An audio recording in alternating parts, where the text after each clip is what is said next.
Good morning guys, good morning sa ating mga subscriber. Kamusta po kayo? Yan, kagabi po ay ng mga 3 AM. Tapos ito po, bumagsak na yung ating talisay dito. Ay yung puno. Ayan o. Dito na nakatalis yung dulo nito ng cable wire. Hindi na nahintay kasi dapat ngayong linggo na to ating tatanggalin yan.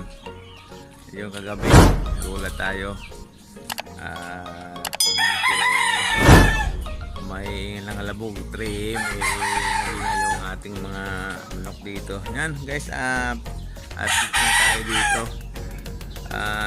dito po sa atin pag tayo po ay nagmumolting season dito ay hindi po tayo nag-change feeding. Ganun pa rin po ang pinaparatukan natin sa kanila at yung bigay natin sa kanilang supplemento ganun pa rin. Yung maintenance natin ang vitamin sa kanila ganun pa rin, weekly.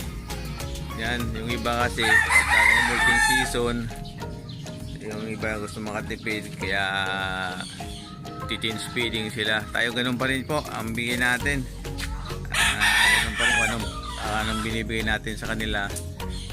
Kanilang feeding ganun pa rin ang binibigay natin ngayon kahit molting na sila guys.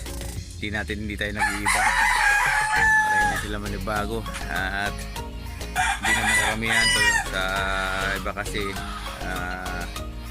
talagang change feeding sila. Siyempre pag maramihan talagang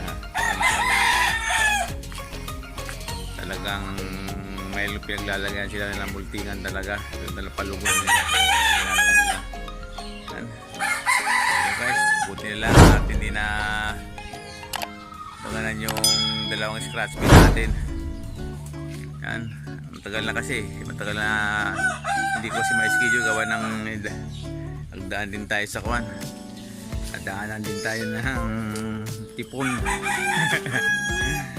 Ayan. Kaya ito. Ayan. Kaya maaga tayo gumising ngayon kasi para ayusin yung guys. Yan tayo po dito, hindi tayo nag-change feeding dito sa ating backyard. Kahit molting na sila ganun pa rin po ang binibili natin sa kanila, feeding nila. Hindi tayo nagbabalit, ganun pa rin sila. Kahit kita mo wala na silang mga flybo gapings pa rin sila guys. Di ba? Yan, update lang tayo guys. Yan, malapit na po ngayong Sunday po, 16, 17, 18. Yan, Pigba Pistag po. Yan, kita-kits tayo doon. Yan, God bless po sa ating lahat. At ito po, yan, magtatangalo po tayo yan ng puno.